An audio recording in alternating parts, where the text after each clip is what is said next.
Hello again, everyone.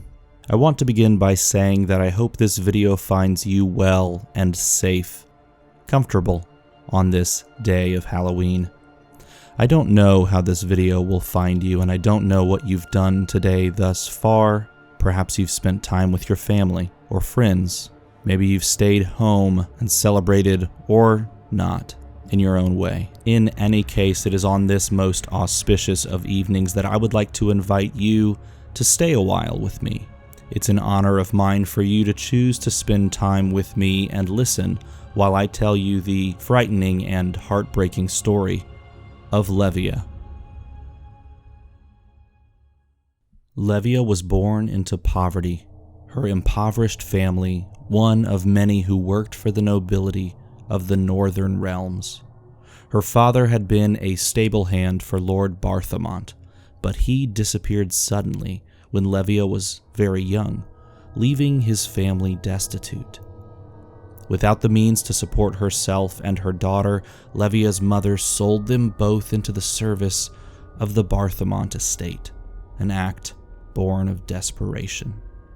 Levia remembered little of her mother, who was forced to spend long hours serving Lady Barthamont.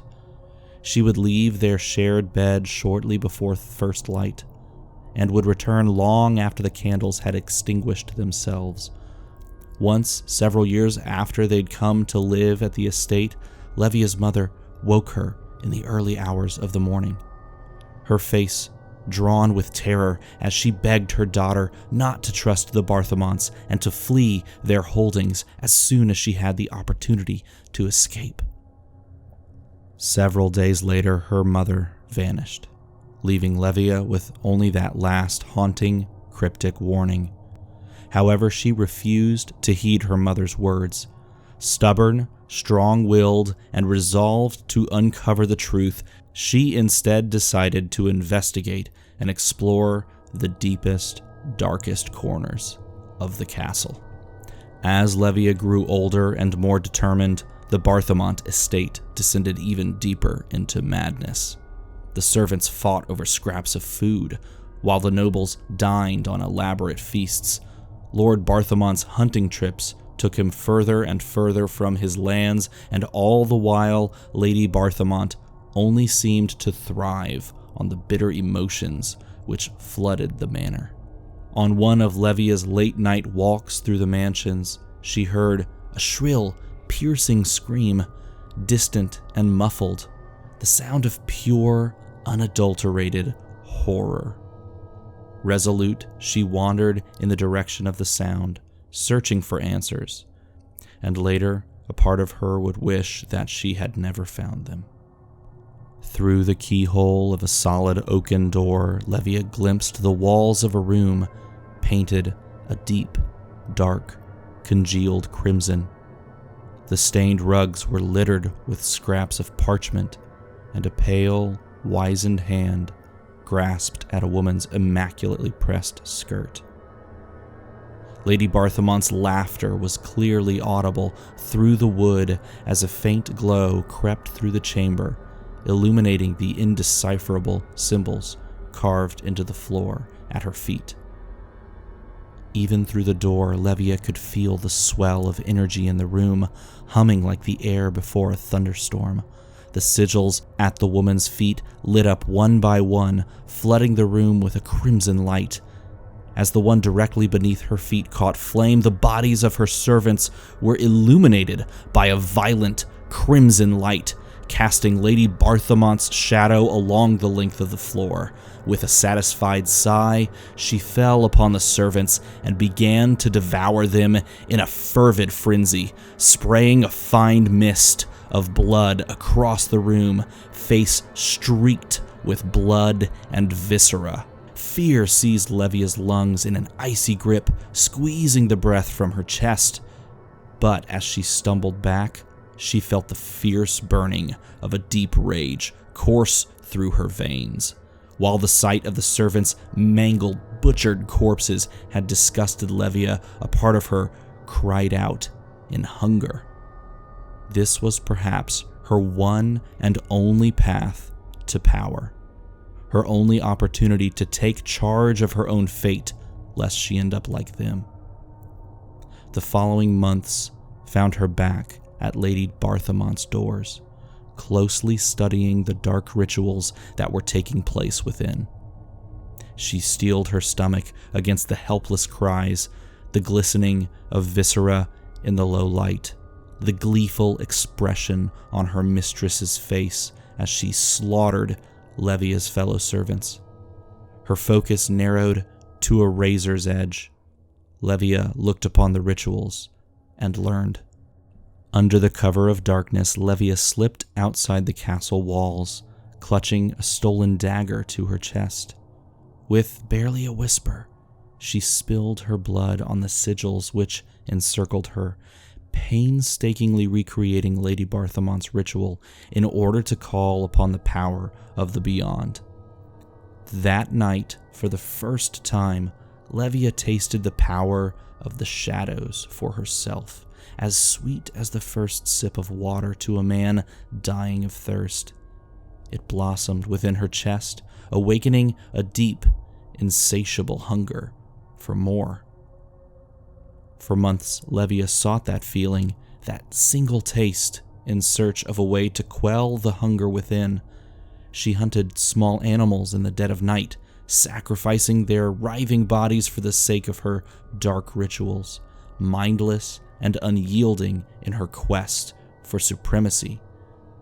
Even as the estate transformed around her, Levia took no notice. She remained oblivious to the disappearances of her fellow servants, to the vanishing of Lord Barthamont himself, and took no notice of the new guests who began arriving at the estate. While she served them, bringing the nobility anything they requested, Levia's focus was solely on her own quest for power. One evening, just as the candles began to sputter, she found herself summoned to the great hall, where Lady Barthamont was hosting noble guests for the evening. 12 servants in all, they entered through the main doors to find the room to be empty save for the banquet which lay before them. Great glistening roast meats, piles of baked vegetables, baskets of fresh bread, goblets filled to the brim with dark red wine, tiny cakes decorated with candied fruits and nuts, salted caramels wrapped in wax paper. Even from a distance, Levia could smell the spices and fresh herbs, the salted beef and rich gravy. As the other servants looked around for the lords and ladies, one of the youngest servants stepped forward. His eyes locked onto the nearest basket of buttery biscuits. He stretched out a hand to take one and quietly began to eat. When the other servants rushed forward, a booming thunderclap echoed throughout the room. The doors around them slammed shut, one by one, and a quiet series of clicks confirmed the sound of keys turning in their locks. When the last door was secured, a curtain above them slid back to reveal the nobility, perched in a viewing gallery just above. Looking up at them, Levia caught a glimpse of Lady Barthamont's pleased smirk. Her eyes were gleaming in the candlelight like fragments of steel. Her canines bared in an expression of anticipatory delight. She was a wolf who had cornered its prey and now prepared itself for a feast. A horrific droning reverberation flooded the room, driving many of the servants to their knees. The walls ran red with blood, dripping scarlet stains on the floor. The terrified screams of the other servants echoed off the walls as they collapsed, their bodies beginning to dissolve, melting into rancid puddles of flesh and blood. The smell of their burning marrow seared the back of Levia's throat, her very bones vibrating as her skin began to boil and her lungs trembled beneath her.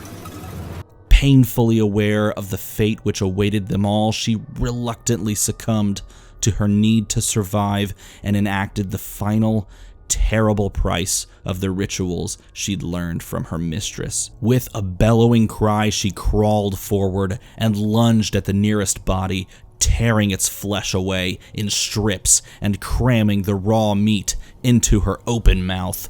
Her mind turned gray with smoke, her consciousness detaching from the gore which surrounded her.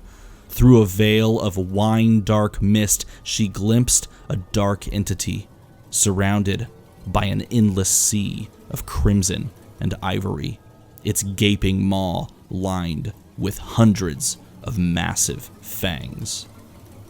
As the beast drew nearer to her, the dim light revealed the rotting flesh clinging to its mutated body, marred by blood and acid bile. Great tendrils peeling off its back writhed, striking out at the shadows.